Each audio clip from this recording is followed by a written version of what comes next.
Good morning, crew. My name is Andy Young and I'm one of the automotive lecturers down at Unitech in Auckland, New Zealand, and welcome to my Andy Mechanic YouTube channel. Now this week is a bit of an odd week. Well, the last couple of weeks have been pretty odd actually. Haven't had that much time in the workshop. I did manage to get a couple of videos done earlier this week.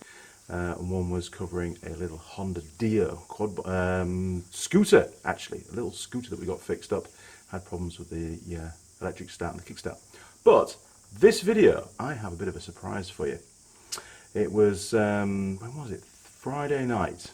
Yes, Friday evening, I got a call from one of my customers in South Auckland. And we've had some really heavy rain, unprecedented levels of heavy rain in Auckland over the last few days. And they run an outdoor activity camp for kids, basically. It's a YMCA camp. And the river that runs through the middle of the camp obviously was affected by all this heavy rain, and it flooded. And the camp hasn't seen a flood like this.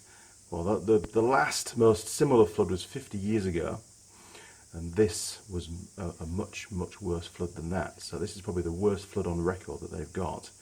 And their Yamaha Grizzly 450 four-wheel drive quad was one of many vehicles affected by the floodwater. I think he was telling me I think 15 cars were towed away yesterday, all written off because of the floodwater. When I arrived, he was expecting me to turn up with the patrol and the trailer, and he had another quad bike for me to pick up at the same time. I didn't realise. I went in the ute, and we can just about get this thing in the back of the ute. And so I've now got to go back on Monday and pick up the second quad. It's a much older, I think it's a Honda, much older bike. So I think that's definitely going to be fixable. There's going to be no electronics on that particular bike. It's way too old for that. So it's just a mechanical clean up and get running again. This bike, however, the Yamaha Grizzly, is full of complicated electronics and electrics. It's got, for example, power steering. There's lots of relays in there to control the four-wheel drive system and safety, cutout circuits. Obviously there's an ECU, we've got your reg rectifier, all these relays.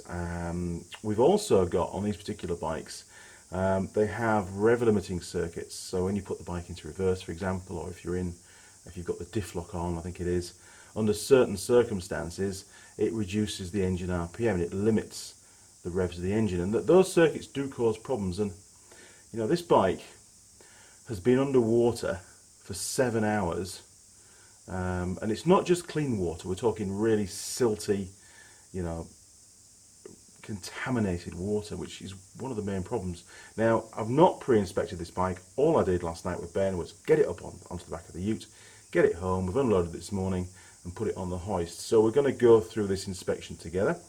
The inspection has been done with a view to an insurance claim, and that's my job. I've got to basically come up with a list of all the components that need to be changed, and of course the work required to give them some idea of labour cost. But, and this is where it becomes a bit difficult, obviously I can't start the engine at the moment because the engine, we have to assume, is full of water, and also contaminated water, silty water. That's very bad for an engine. Now, if in an ideal world, you'd want to completely strip that engine down, clean all the components and rebuild it.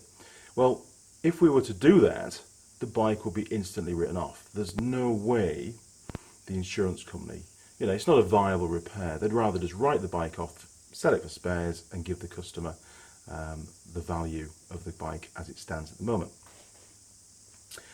So that's not going to happen. What we are going to do though at some point during this video is, you know, I need to get the engine running, so I'm going to drain the oil out.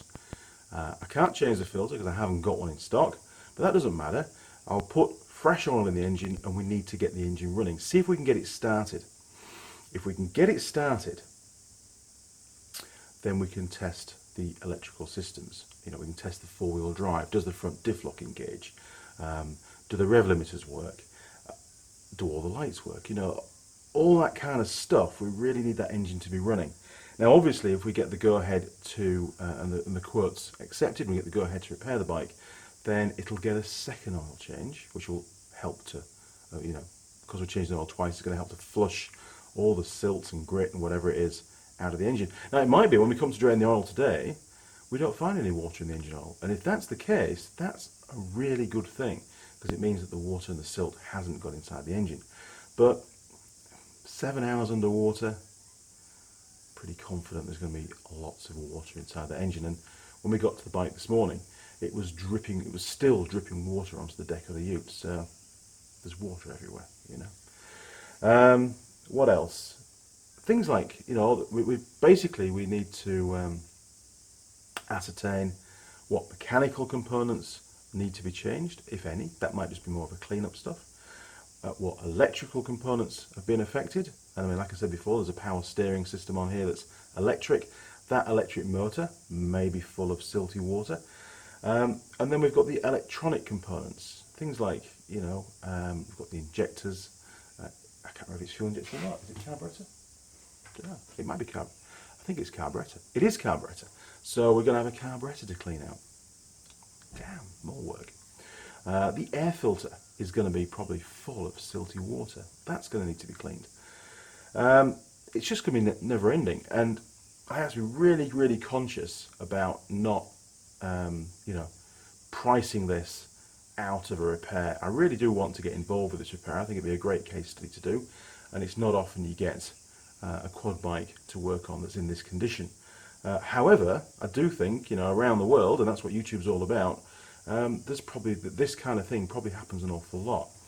Now, there is something else that we need to bear in mind. With all the electrical components on the bike, it may be that some of those circuits are working just fine today when I test them. Let's face it, it's only been affected by the water 2 days ago. But there's a very, very high chance of faults developing because of that water ingress in the next few weeks or few months as that water causes corrosion. So I'm going to be pulling out relays. I can't really open up the relays, but we can give them a little shake around and see if we can hear any water in there, see if there's any signs of water ingress around that area of the bike. To give you an idea, I think the guy was saying the water came up to about here. Maybe there's a tide mark there, look, so yeah, it's probably about there on this side of the bike, maybe a bit higher on the other side. The bike, when the water levels rose, it actually built up against the side of the bike and pushed the bike sideways into the side of the building. Right, sounds like Benjamin's going to work, so let's make a start and get the wheels taken off and see what we can find. Here we go.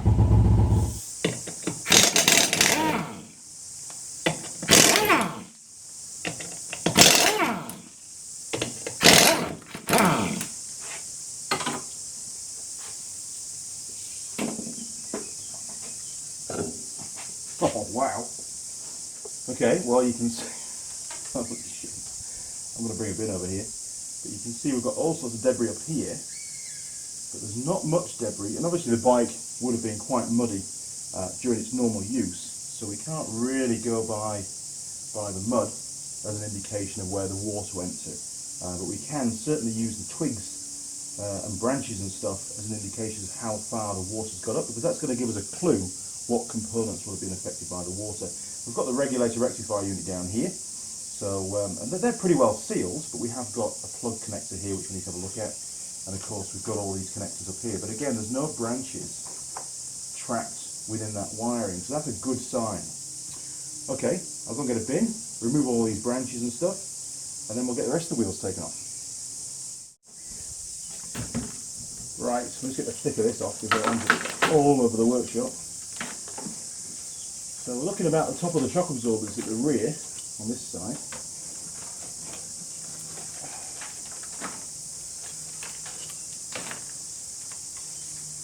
And it's really important to take note of, where the water got to as a level, because that's going to really help us to limit just really how much work we have to do to get a good idea, sorry Mr. Stone, a really good idea of what components would have been affected by this.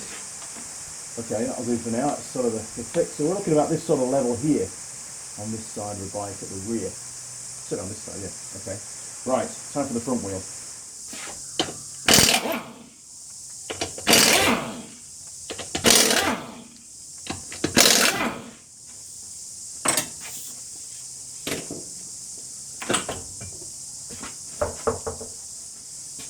Right, again, now up here we've got branches right up under the headlight, or above the headlight should I say, above the radiator cap. Okay, so we've definitely got, I'm going to put a mark just on the plastics. So we've definitely got water up to about that sort of, come on pen, about that sort of level there, look. Okay. That could be useful later on. Right.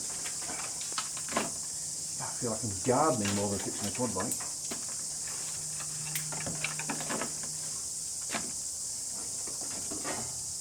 Jeez. And actually in the tray of the ute this morning after the long drive back with the quad last night, there was a lot of this branches had already fallen out onto the ute's deck. So there was a lot more than what there is here.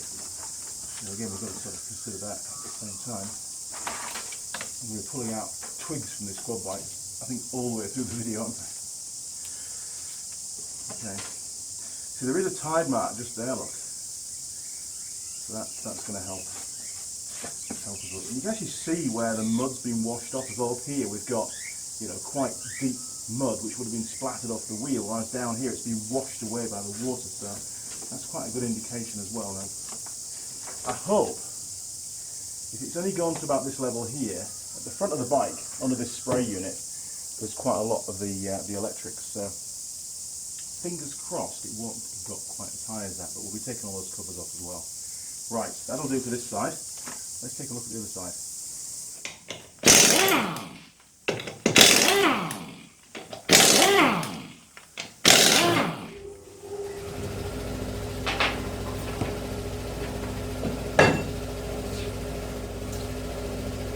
Okay, well, looking at the way that this is a funny kind of diagnostics, isn't it? Looking at the way that the branches and twigs are sort of laying across the bike, I think this was the exit side of the water. I think it was the other side of the bike, the left-hand side of the bike, that the water first hit. That was sort of the incoming side, and this was the exit. So I'd expect the water level to be slightly lower on this side.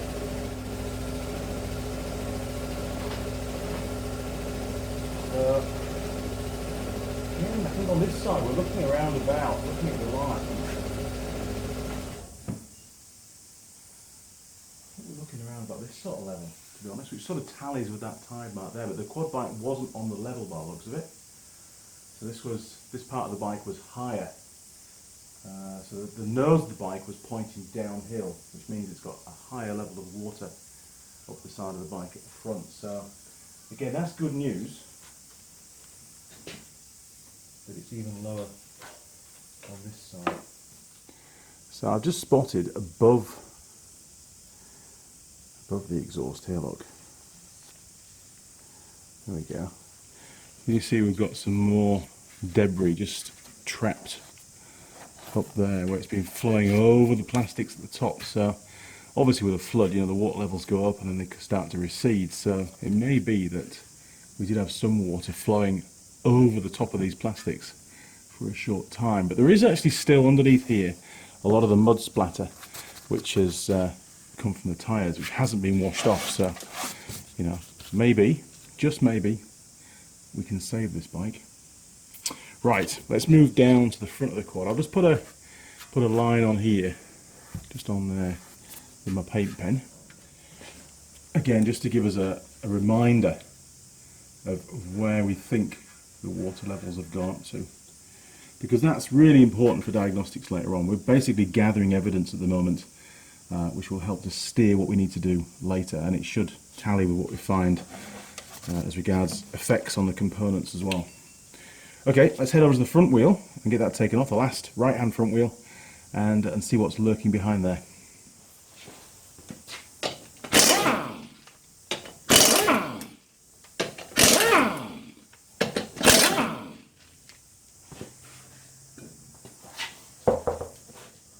Okay, let's take a look. So you can see behind here we've got all the debris again. I'm just looking around, looking really as high up as we can. Where can we see the debris stops? Well, about here. I can't see any twigs up at the top there, look. So, and again under the arch we've still got the original mud, so you can very clearly see where the water has cleaned the plastics, and then here it's dry. So we've definitely had water up to the underside of the front guards at the front of the bike. So, you know, all the relays and stuff that are up the front, it's going to be really touch and go whether they've been affected or not. Yeah, this is the power steering motors. That's been submerged for quite some time. A bit concerned about that. We'll be testing that later on. Yeah, interesting stuff, isn't it? Quite surprising, you know, what can happen when you stick a quad bike under a river for 7 hours. Okay, well, we've had a good look around under the wheel arches, and the front end of the bike, basically, in summary, has been submerged up to the top of the arches, and the back of the bike, I think, momentarily, for a short time, under the top of the arches. So that gives us an indication of the depth of this bike, of the water. Okay, let's work topside for a bit.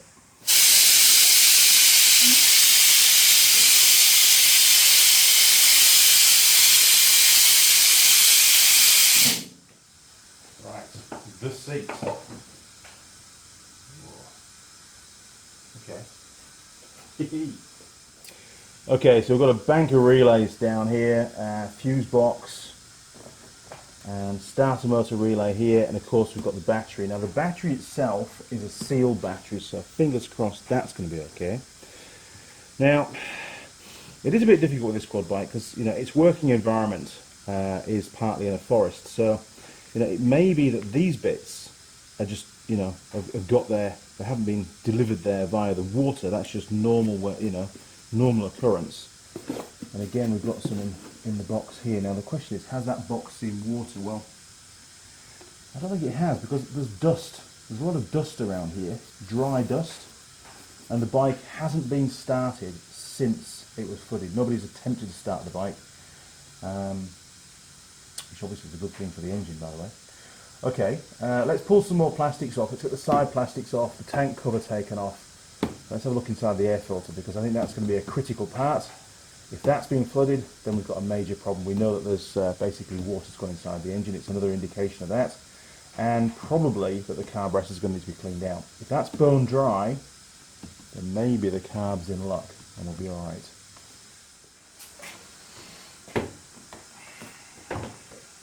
Oh, wow.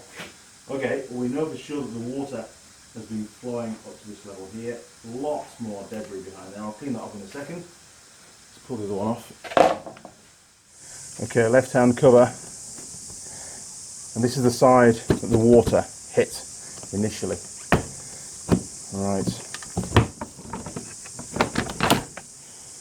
Okay.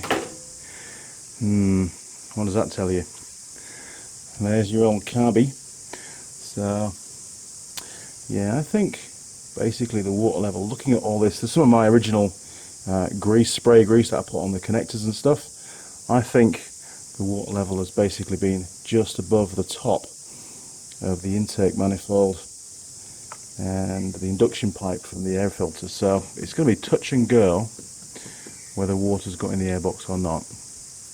Okay, let's get the tank cover taken off next, and then we'll have a look inside the airbox.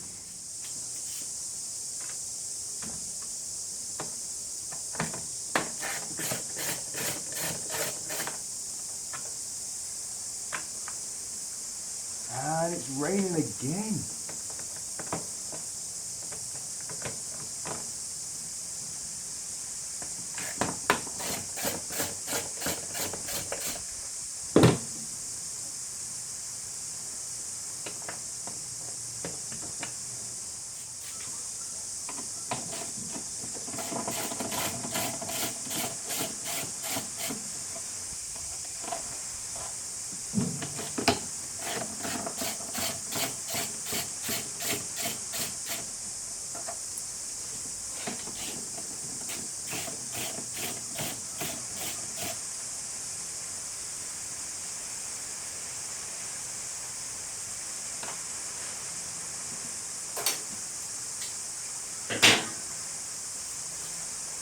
Oh,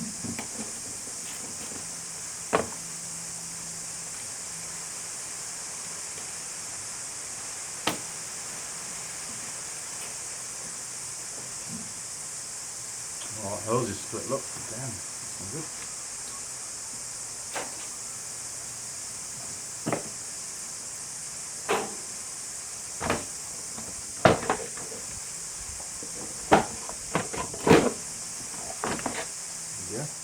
Okay, and it's prudent to get the fuel tank out of the way as well, I think, just so we can see basically on top of the engine and see what's going on down there. You can see any clues to the water level again. Stick that back on.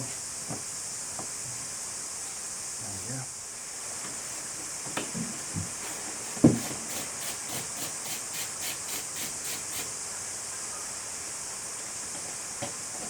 What a lovely day.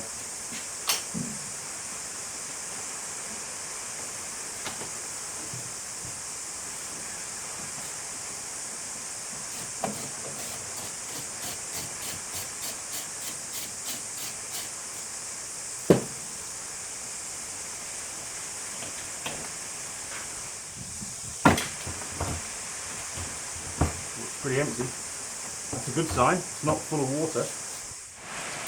Now, coming off the fuel tank, obviously, is the fuel supply pipe, which is this one here going onto the carb. And I just want to, clear some of this debris away before I disconnect that hose, because I don't want to be contaminating the carb any more than what it already is. And pull some of this out of the way. It really is like gardening, isn't it? Okay, wow.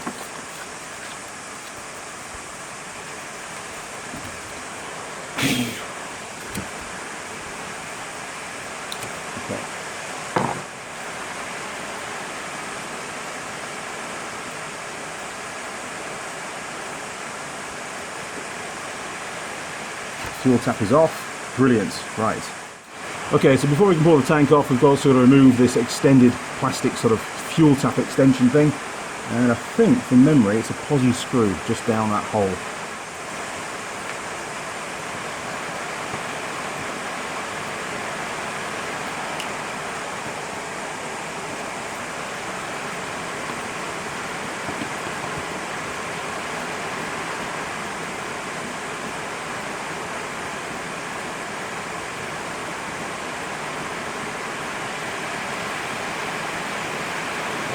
Lots more rain forecast as well. There we go. Okay, so that's how you remove that extension off the fuel tap. Pretty easy. And that should be it. We should be able to get the tank taken off now.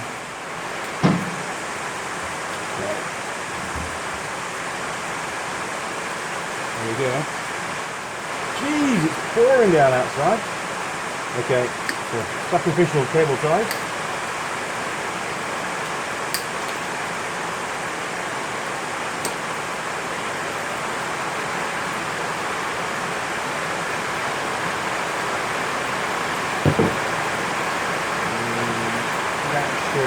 Now, sorry about the sound quality, it's pretty horrific. I might have to take a break, I think. Okay, so again we've got some debris, but not a lot, underneath the fuel tank. That's a good sign. It shows that there's not been too much water flowing over this height. Remember, this is the critical point here. If the water's gone above this, and the air filter housing is going to be full of water. It's a bad thing. Okay. Okay, I think it's time for a really quick summary of what we found so far, and then I'm going to whiz off and have some breakfast and a coffee, I think, while this rain eases off a little bit, because the sound quality, I'm sure, is going to be terrible for you guys. It does look like we're in with a chance of the water levels haven't been high enough to maybe flood the airbox and enter the engine through the carburetor. And hey, who knows, the intake valve may have been open and into the cylinder itself. We just don't know at this point in time. What we do know is that the battery looks okay. It's a sealed battery. We'll do some tests on that bit later on.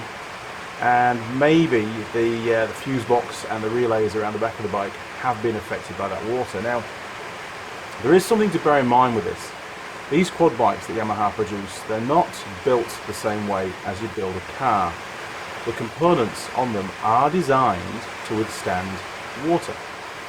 So maybe so are the relays.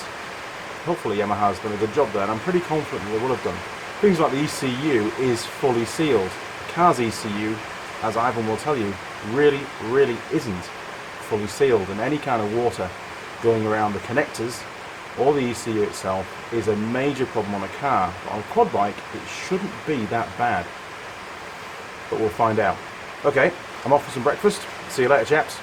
Right, I'm back. More than one coffee, I reckon. Okay, suspense is over. Let's go and take a look at that airbox and see what's going on. Here we go. Now, actually, just out of interest, that's a breather pipe, and I'm pretty sure that's the one that comes up from the rear diff. So again, if this is dry, there's a chance that no water's gone down there either, so the rear diff should be all right. Okay, let's have a little squiz in here, see what's going on. Now again, looking at the outside, there's a lot of dust on this cover, which again is an indication if water had been flowing over here, it would have washed all that dust off. So things are looking pretty good, I think. Oh, look at that. Okay, I've got a seal to fix, but that's not an issue. Okay, so we'll pull the filter out. Perfect. That is really good news. Now, just looking down there in the corner, there's a little bung, a little hole, which collects any dust and moisture that builds up in there, and then you can drain that off. And obviously that's also remained sealed because the water hasn't come up from inside. I mean, look, there's still dust on the inside of the airbox. If there'd been water in there, all that had been washed away. So I'm pretty confident Mr. Carburetor is going to be just fine. This is fantastic news. Okay, right, where next? Well, I think we should look at the front of the bike. There's a lot more electrical stuff. There we go, look, down at the front. So we'll just pop that cover back on for now, knowing that all that's good. It's still oiled up because this thing it was serviced not so long ago. I serviced it, and there's a video doing that. So we'll pop that back on for now. And the bike has come in for a service. If we can get it up and running, we're going to do a full service on it as well, which will be something that I won't be doing today, but you know, it needs to be done. Right, okay, so to the front of the bike, and better get the sprayer taken off, I think. Right, what have we got? Okay, undo the straps. This is the first time this bike's come in with the sprayer fitted, actually.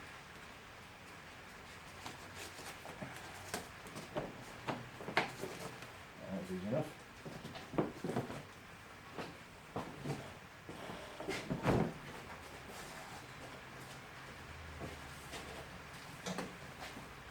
It's about time for a new strap, gentlemen.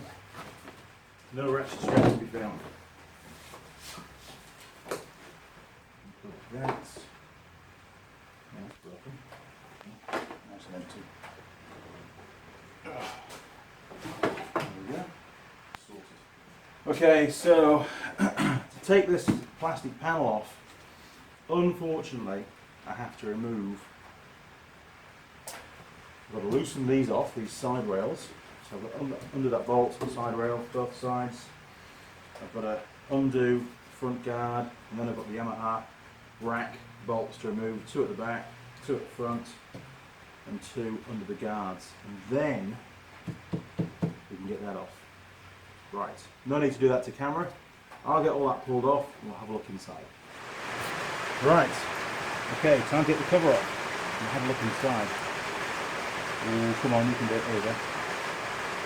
So that's one. These little plastic clips out of the way. Now, fortunately, all the nuts and bolts, so that's not going to play ball, is it? Okay.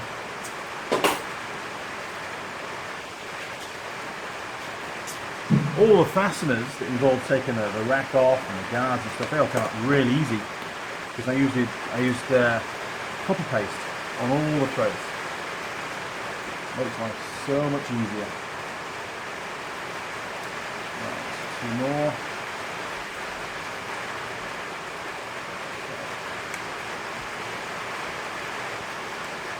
And by the way, the rain's back. There's not a lot I can do about that, and I must crack on with this job. They need that report doing and issuing by Monday morning, so tomorrow morning. I haven't got very long, to be honest. There we go. And that's one of the reasons why my customers use me for this particular stuff, because, oh, okay, didn't need to take those two out.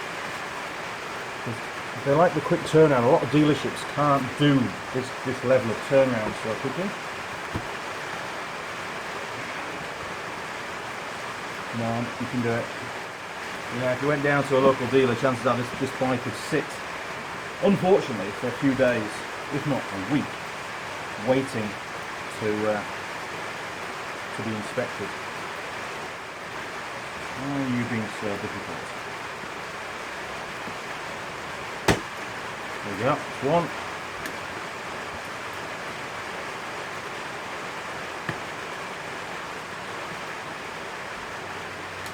These things, remember this was brand new actually, got broken last time when they had to go servicing, well I said servicing, they wanted to get under here and it actually got broken. They are quite delicate. Be a little bit careful with them. But it's just crazy getting that off there, isn't it? There we go, still intact, that's good. Okay, that should come off there now. There we go. You can see that would never come off with the rack in place. Okay, we've got a connector to undo. That one there.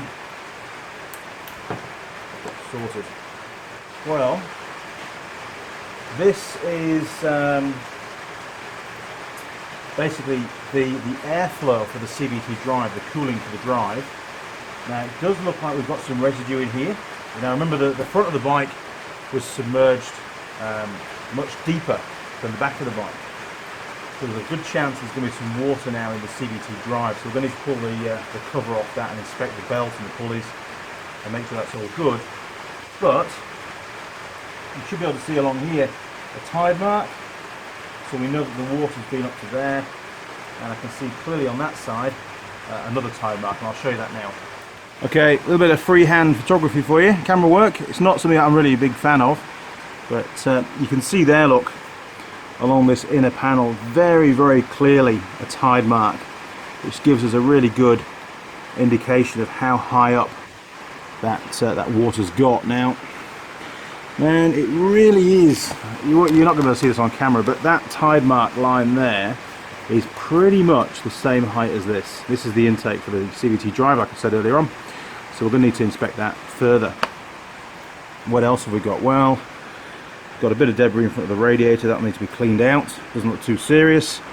We've got some more relays just sat to the side. These will have been submerged, but again, I'm pretty confident they're going to be okay because they should be watertight, should be waterproof. And you can see all the wiring just here behind the console that's been sprayed in spray grease on the last service. And each of these connectors has got a rubber seal anyway, so they should be okay in theory. Right, what else have we got? Well, looking down there, yes, lots and lots of debris again in front of that radiator. Looking down, oh here we are, look. Looking down in front of the radiator. Yeah, all that's to be cleaned out, but it's not a problem. That's easy fix, is all that kind of stuff. Well, believe it or not, things are actually looking, I think, quite good for this quad bike. Although the next part is to pull off the CVT drive cover. That's the drive belt that provides power from the engine down to the wheels.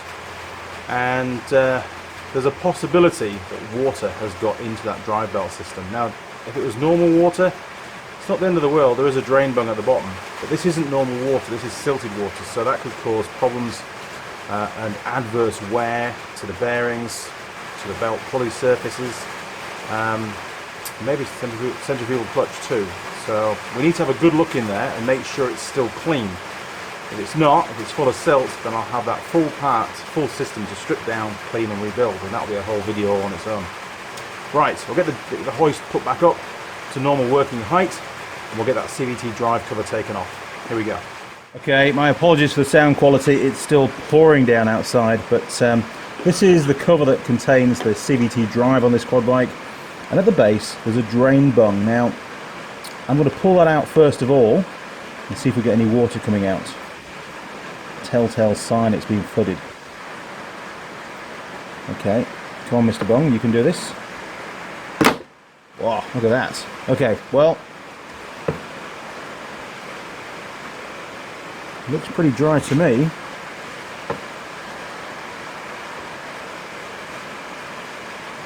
Hey, this is great news. Okay, there's a very good chance that what's inside there is bone dry. Okay, well, just to be on the safe side, and this is a thorough inspection of the condition of the bike after the flood, after it's been submerged, I really think we should remove this CVT drive cover just anyway, just to be on the safe side. And to do that, I've got to remove this complete right-hand footboard, some more of the guards, and I suppose I should do some more gardening as well, get all that rubbish out of the way. Right, I'll get all that done, and then I can show you how to remove that cover.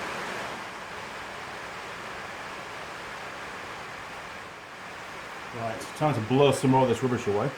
Just chuck a glove over there. There we go. Take all the crap out of the airbox. See it's nice and clean. Oh, poor workshop.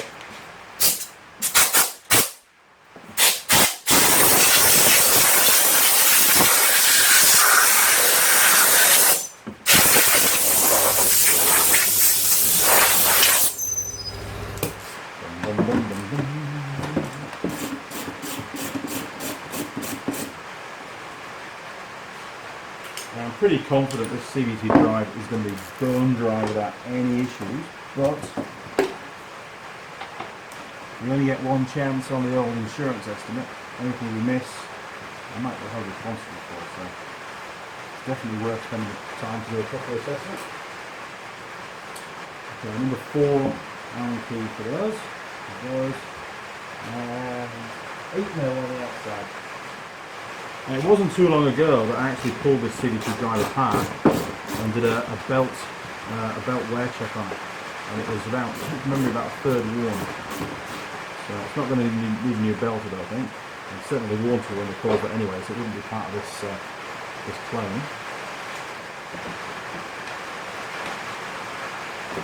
Yeah, actually I really like working on quad bikes. There's usually a bit more room on them than motorcycles, normally. A hell of a lot more room on most modern cars, that's for sure. Oh, and again something loose. Still, I think. Yes. Right, we'll start off by getting rid of this exhaust bracket.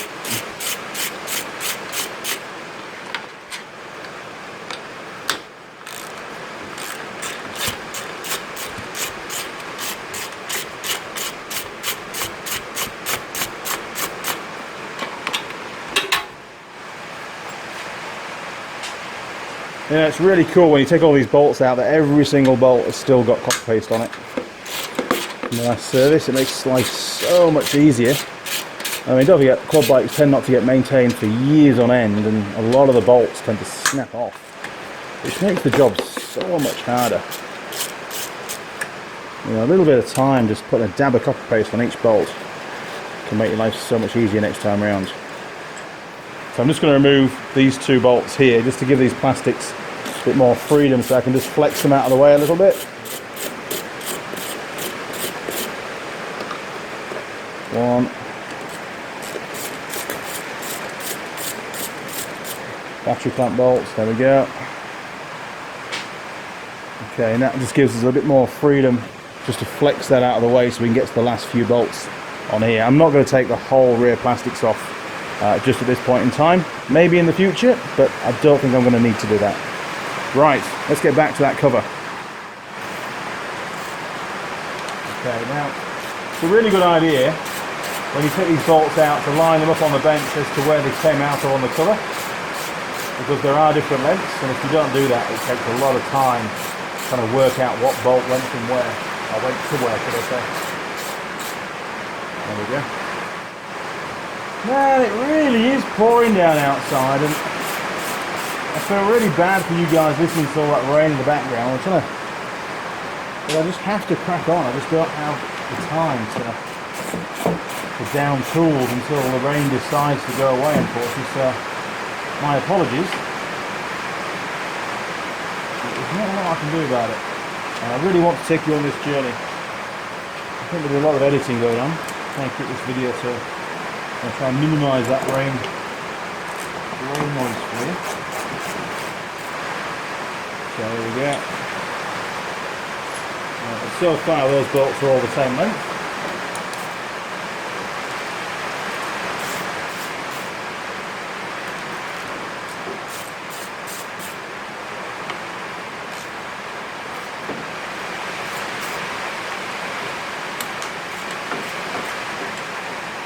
Go around, crack them all off.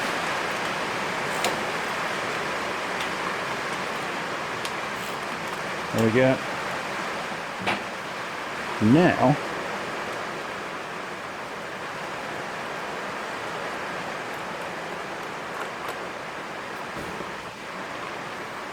yeah, same again. This is looking pretty good actually. I couldn't remember if they were varying lengths or not. I know on the Vikings they're all various lengths. Jeez, there's going to be some floods this afternoon. We'll have to go for a drive out into patrol and go and find some river crossings to do. Just to spice things up a bit more. As if pulling a quad bike apart wasn't exciting enough. Hey, living on the edge, that's me.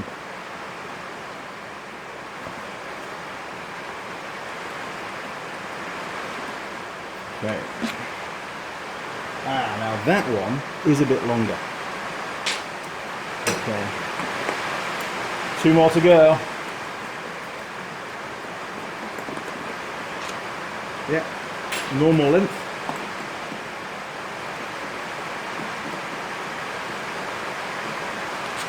Normal length. They're all covered in copper paste. Brilliant. Last one. I missed this one. Last one.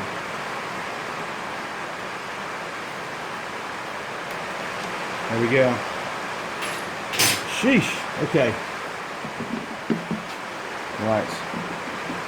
That should just come off there now. You've got to press the brake lever down to give yourself a bit more clearance. Oh, look at that! And inside the cover, squeaky clean. That is great news. Okay, well we can leave that off for now. I can start the bike. I don't have to have that cover in situ to start the engine up.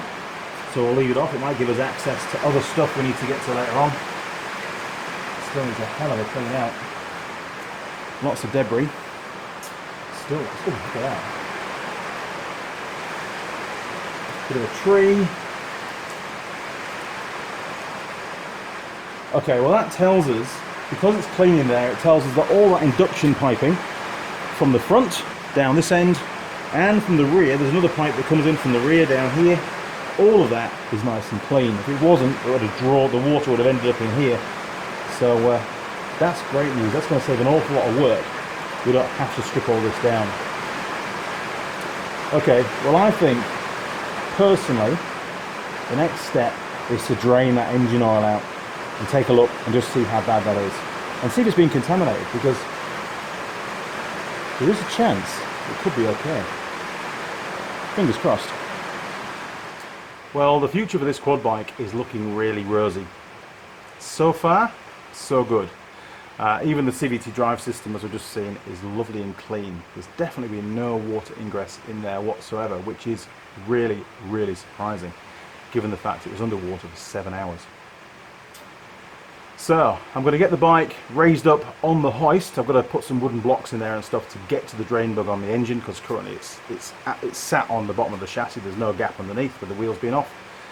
So I'll get that organised, and then we'll drain the engine oil out. Now obviously I have to drain the engine oil out with the engine cold. I'm not even going to risk trying to start the engine at this point in time. I want to get that oil out and see what kind of condition it's in, see if it's been contaminated, see if there's any water in there. Now this bike, it's been sat on the hoist now for a good 3 or 4 hours. So if there was water in with the engine oil, and the engine hasn't yet been run, so it won't have been mixed in with the oil, it should be sat at the bottom of the crankcase. So when we undo the sump bung, if there is any water, it should come out first, and I'll try and get you a good picture of that on the camera so we can see what's going on. Right, time to raise that bike up.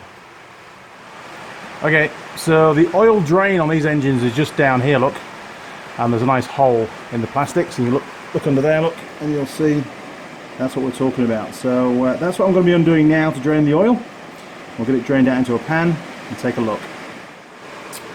Okay, it's a 19mm socket, and there is a video doing an oil change on one of these anyway. There we go, look. The benefits of not over tightening. A nice clean drip tread. There we go, look. Right, here we go, time to go oiling.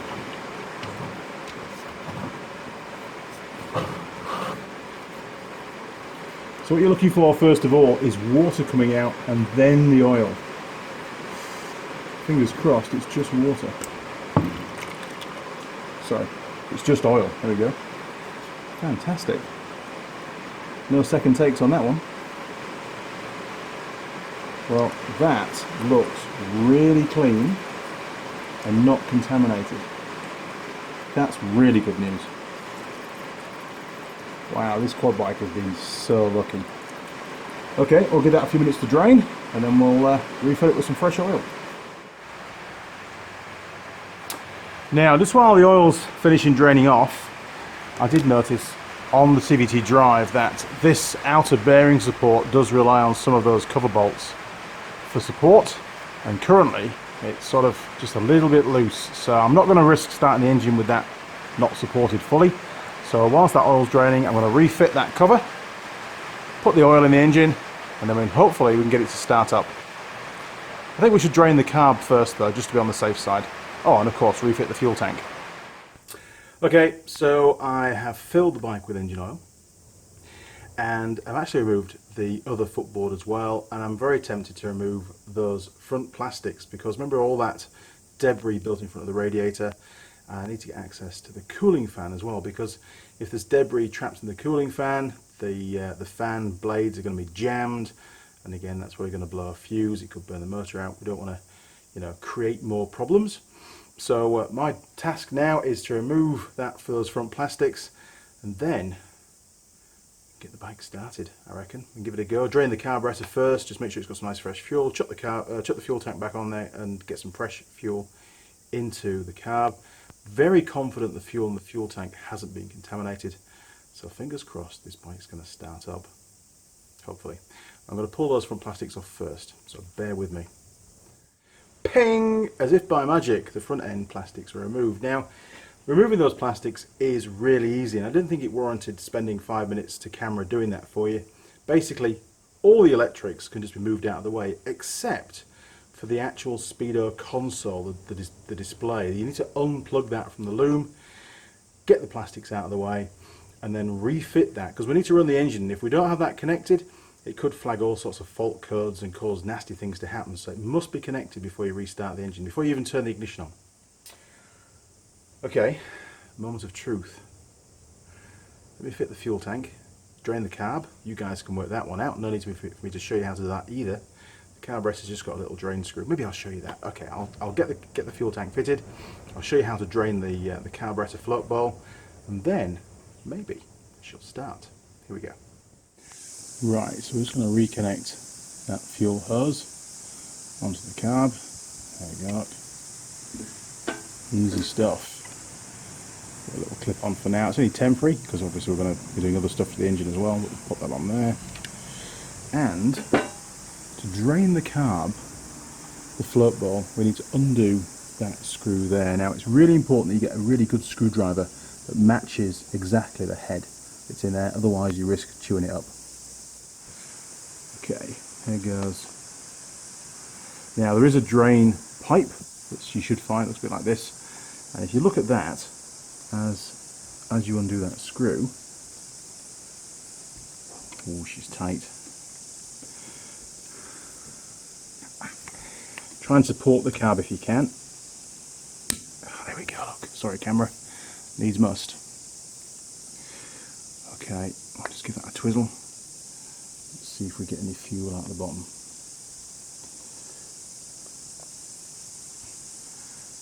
Oh, that's strange, nothing. Well, there should be some fuel in there. Okay, oh there we go, look, brilliant. And what you should do is drain it into a container, and then you can see if there's any water in with that fuel, and if there is, it's a pretty good indication that water's got into that carburetor, but you know, I'm pretty confident everything's very, very dry in there. You know, regards water, there's no contamination at all.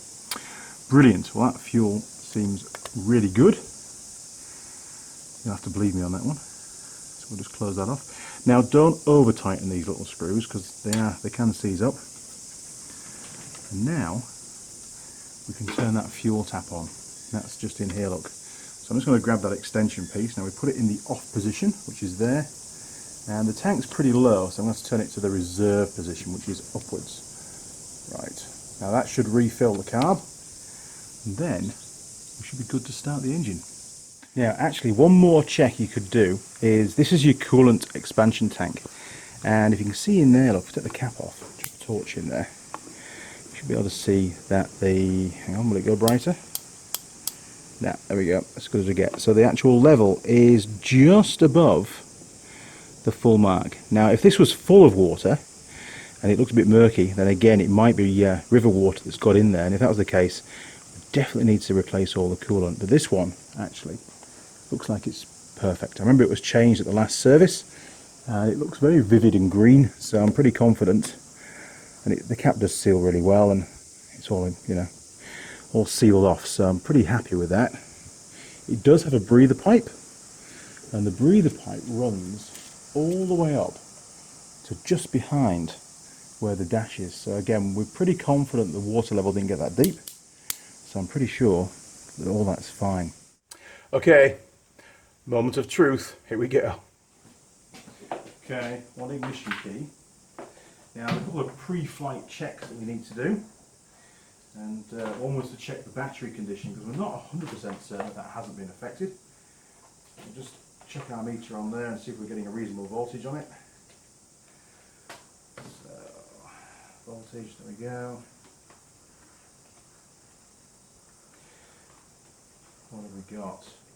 Alright, so we've got 12.77 volts. That's a fully charged battery. Almost overcharged, really. Okay, that's that done. We'll check the charging circuit in a second. Better pull my glove off, otherwise we're not going to get anywhere. Right. Ooh, we've got ignition. And we've got dash lights. All looks pretty good. Now I'll just zip tie this into position for now. Right, let's give it a go.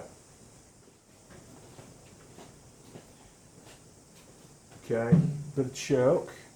Oh, she is cold. I'll just give it mid-choke. It's quite a warm day today. Okay.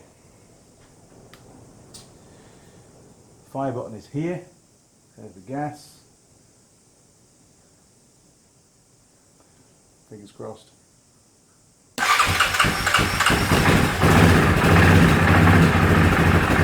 Hey, what a machine!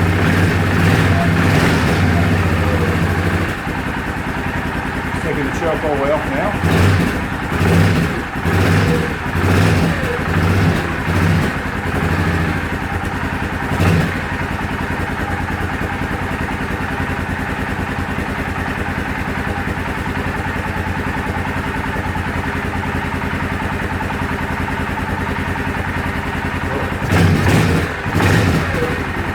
Okay, I can't run it for too long because I've not cleaned out the cooling fan yet. But we can check the charging circuit.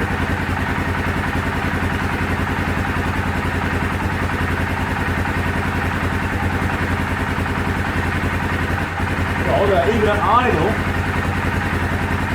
good old Yamaha, at idle got 14.41 volts. Alright, let's give it a rev, let's see if it doesn't go too high.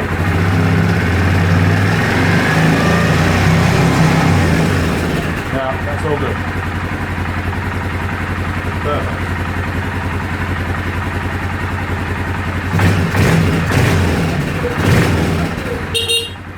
Hey. Wow, what a relief, and I'm sure the customer and the insurance company are going to be very, very happy. So where do we go from here? We know the engine runs and there's no engine management warning light coming on, which is a good sign. The electronic power steering light went off.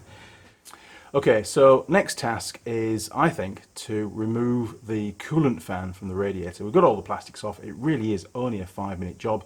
we can do a quick bench test, make sure it's working properly, and then I can make a decision whether or not to include a new cooling fan on the list of rectification parts needed.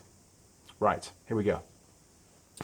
Now you can see I've already removed most of the debris from the front of this radiator, but we'll give it a good swill out with a pressure washer later on. But to get the cooling fan off, the easiest way is just to loosen the radiator first.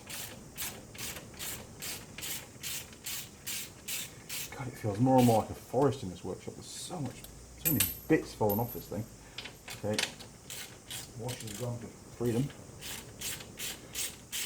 I'll find that. Okay. Oh, it's plastic. Wow.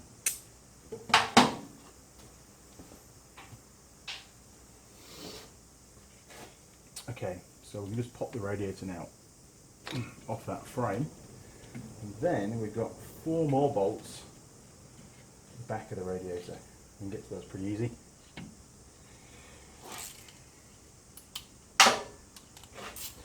And these bolts basically hold the fan, they mount the fan to the radiator itself.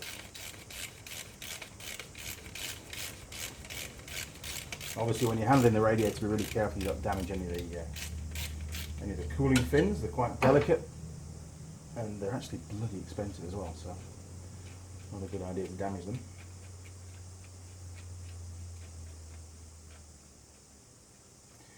Wow, that's one rusty bolt.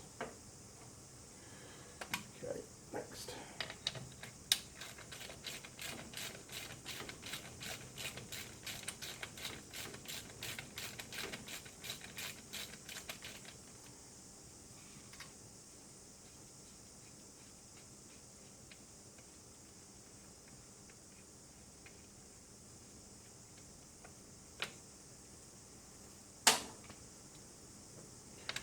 Dead shut, but it starts there, and it ran and idled brilliantly, which is another indication that there's no contamination of the carb, which sort of supports what we've found so far.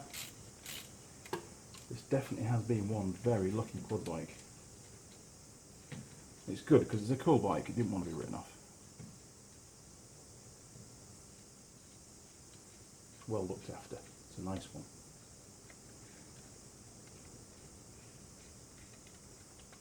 Okay, 1 more bolt to undo. Of course, it's the hardest one to get to. Now, we did actually work on this bike a few months ago, and there was an issue with the cooling fan wasn't working. And, golly, what was it? I can't remember oh, that's right. Well, it turned out to be a fault on the ignition barrel. Somebody had tried to steal the quad bike, cut a couple of wires, and the cooling fan circuit on this particular bike has a direct feed from the ignition barrel. And somebody had cut that particular wire thinking it was an easy way of stealing the bike, hot wiring the bike, and of course they didn't steal the bike. What they did do was disable the cooling fan circuit, which obviously ended up being a fault. But we fixed that. Okay, right, it has got a breather pipe which runs all the way up to the top, and that looks bone dry. So again, oh hello spider. Again, I think we're going to be alright. I think we are. Right, so we've got a cable tie here to free off, which is a reusable one. Thank you, Yamaha. So we'll just push that through. Cool. And we've got a connector. This is the feed to the actual fan itself. So we've got to disconnect that. Here we go. Great. So we can just supply that with 12 volts and that will test the fan for us. But I want to do it on the bench so make sure it's nice and clean. Jeez, so much stuff to take off. Okay, let's get this plastic frame out of the way so we can get that fan out nice and easy.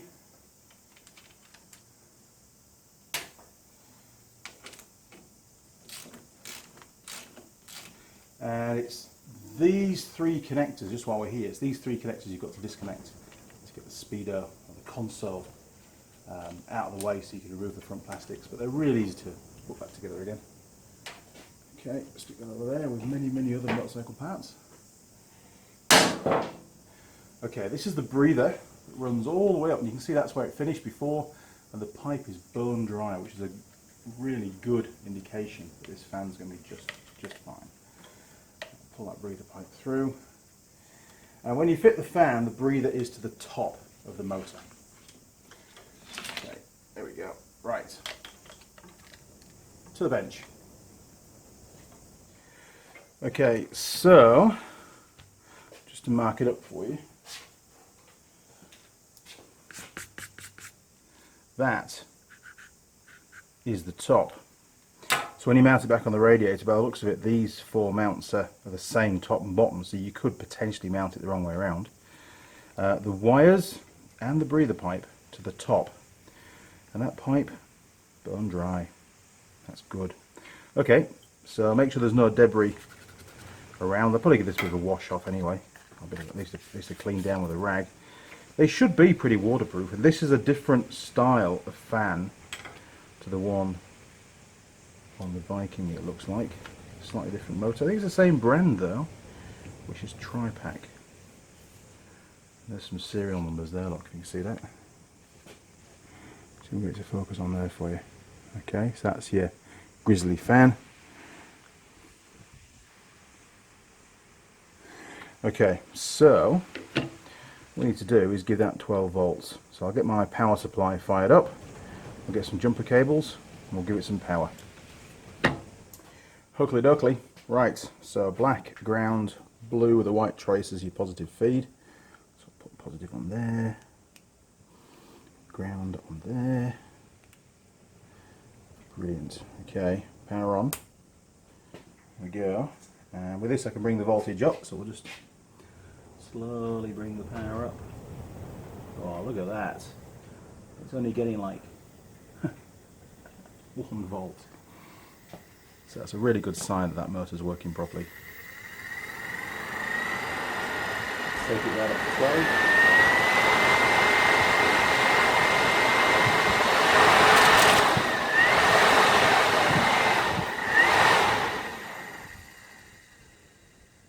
Well, I can't see anything wrong with that fan at all. And if there was a dodgy segment or anything, you know, really slow speed, that would highlight it, because it would just stop at a certain point and need a flick to get going again, and that's working just fine. Brilliant. Okay, we'll turn that off. That's that test done. Okay, so I can get the fan refitted on the bike. We know that that's 100% confident there's nothing wrong at all with that fan, and it hasn't been contaminated by the river water. Now I was having a little think what other kind of checks we can do at this point in time. I can't really test the power steering. I mean, sure, there's no fault codes come up when we started the bike, but I can't test it under load because it's, you know, the wheels aren't on the ground and there isn't any load against the steering, so it's not really a fair test. We could probably test the four-wheel drive engagement. There's a solenoid on the front diff, so when we engage four-wheel drive, it engages drive to the front two wheels. We could probably test that, and I can give the relays a good inspection, make sure they're all nice and dry.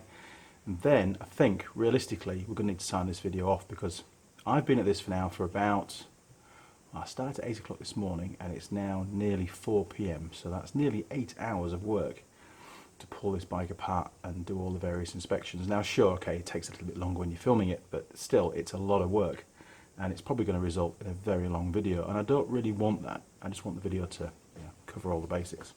So I'll refit the fan. No need for you to see me to do that. And then we can check that four-wheel drive actuation on the front diff, and we'll probably call it a day. Okay, I'll see you shortly. Okay, so that's the cooling fan back on the bike, the radiator all bolted up, so I reckon we should now start the bike up and check out that four-wheel drive's working properly at the front of the bike. Here we go. Okay, so we've got the unit just down here, look, and that's basically the unit which connects the drive that comes from the gearbox through into the differential at the front. So I'm going to fire the bike up. I'll bring the camera a bit further back so you can see the drive shafts rotating, and we'll see if it's working properly.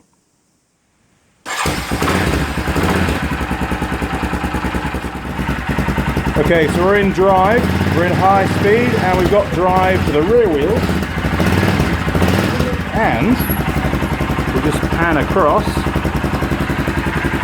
You'll also see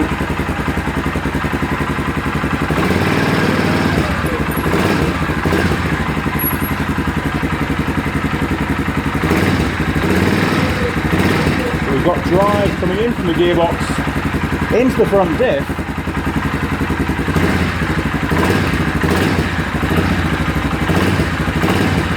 We've got no drive to the front hub. There's a bit of drag going on, that's normal. You can hold that stationary. Okay, so now all I need to do is engage four-wheel drive. That's the red button. We'll press that in, and we can hear the servo action working. And then, when I press the throttle, we should see this hub turn. And if you look just above the prop shaft, you'll see the other hub turning as well on the left-hand side. But I can hold this one stationary, and through normal differential action, the left-hand one will continue to spin.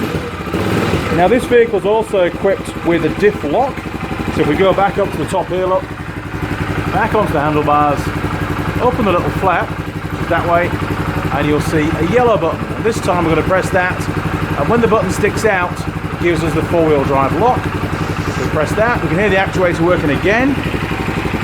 Bring the camera down, and this time, when I give it some revs, I can't stop that hub from turning. And if you look through there, the other one's turning at exactly the same speed. That tells me that the diff lock in there is also working really well. Wow, so there you go. We just checked the four-wheel drive system on the bike. Make sure that the front diff lock and the front, the drive to the front wheels can be engaged and disengaged, and that the front diff lock can be engaged and disengaged. So that front diff actuator is working just fine. Obviously it's going to get an aggressive road test out in the paddock just to make sure that everything's fine before it goes back to the customer, but the bench test has definitely passed. So what else can we do on this video? Well, other than check a few relays for water ingress, that's probably about it. I can't really do much more without putting the bike back together. So I'm going to check those relays, and I'll do one or two to camera, and then we'll sign this video off. Here we go.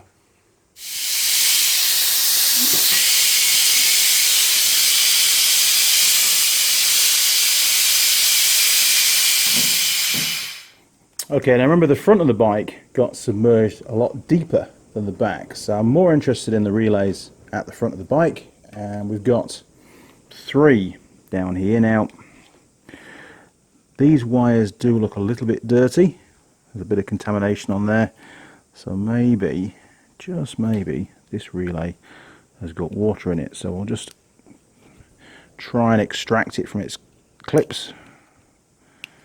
Not the easiest things to get out. Oh, that'll work. Okay, well done.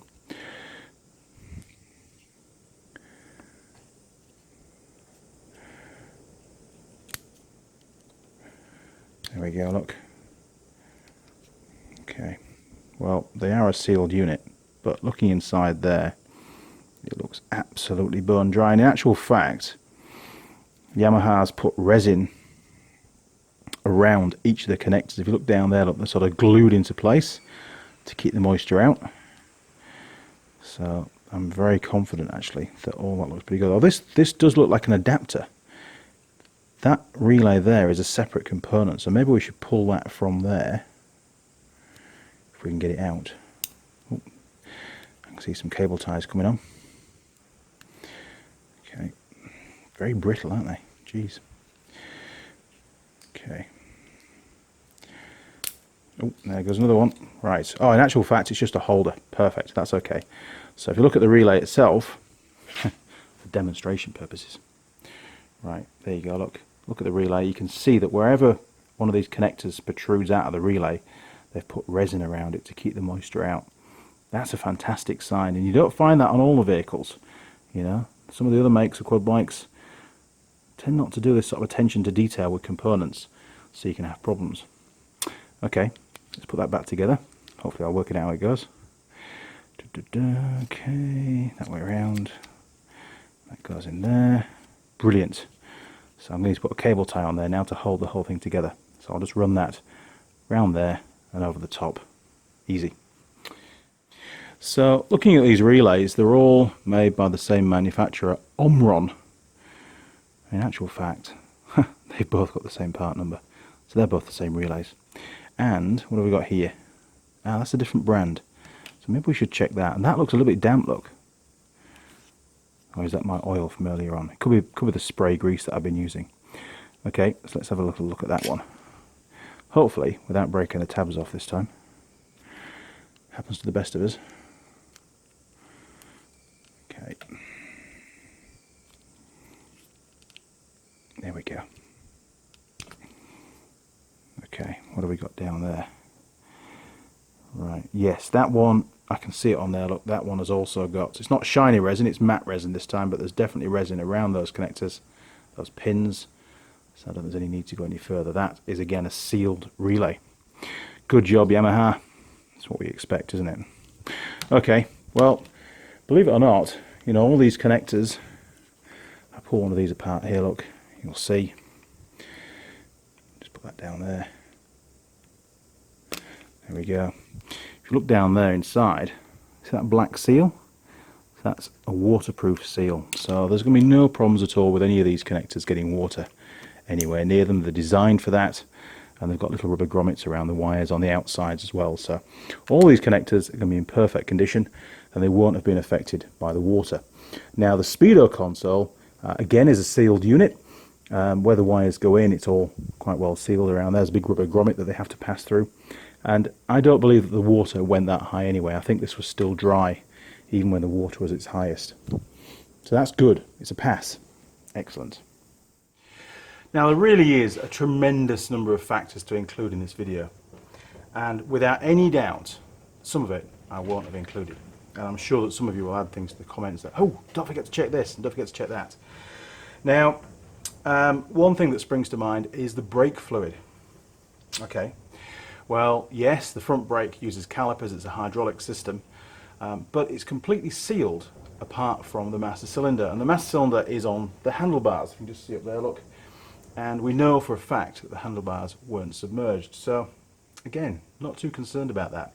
Sure, I'm going to pull the calipers off and just dress the pads and put some copper paste on the sliding points of the pads, make sure the caliper sliders haven't been contaminated.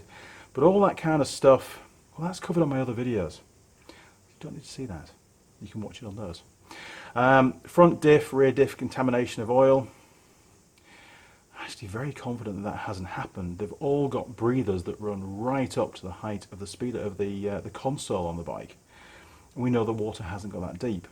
Am I going to change the oil? Am I going to check it? Yes, of course, I will be checking it. But there's no need to do that to camera, I don't think, because I do have videos of actually working on this particular bike, how to check and change the diff oil. So you can see that on those videos. Engine oil we've done. What else? Well, you've got the prop shaft UJs.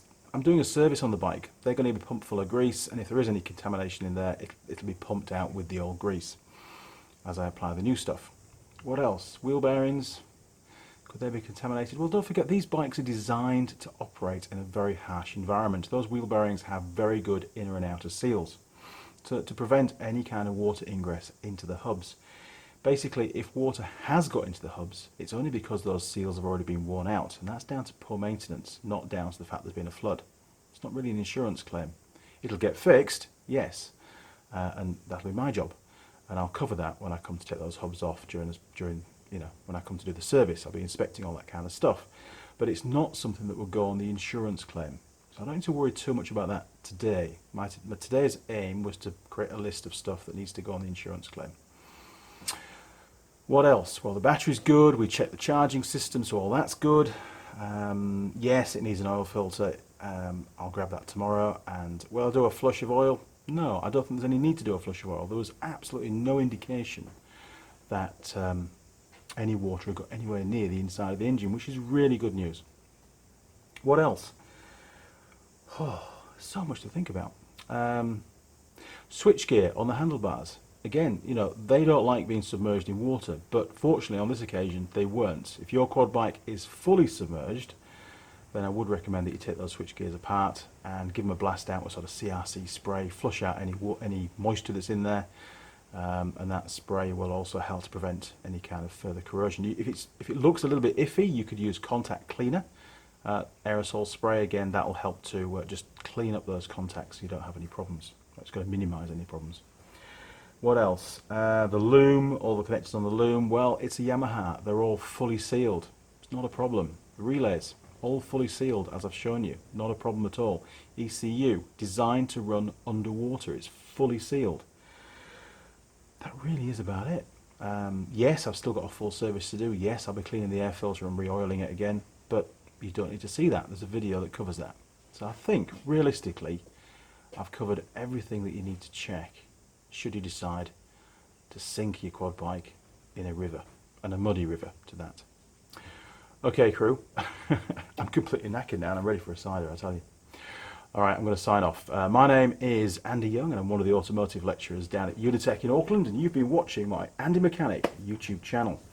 Now, if you found this video helpful, don't forget there are lots of other videos covering work on this particular Grizzly quad bike, and also some Yamaha Vikings and other Yamaha bikes, and lots of other motorcycles and cars and all sorts of stuff on this channel. So please feel free to subscribe to the channel. You can see a little gear icon, click on that, and then you can tick the box, and our friends down at YouTube will send you an email as and when I upload any new videos. Now, I do appreciate I haven't been uploading as many videos as I normally do. I have been run off my feet at work, being the start of the semester. Happens every year. There's always going to be a bit of a lull in creating videos, but this was a monster. It was really interesting, and I wanted you to follow me through the journey of checking this bike because, you know, it's a pretty unique experience. I've not had to do this kind of investigation work before, you know, so make a video. Why not? It's there forever then, isn't it?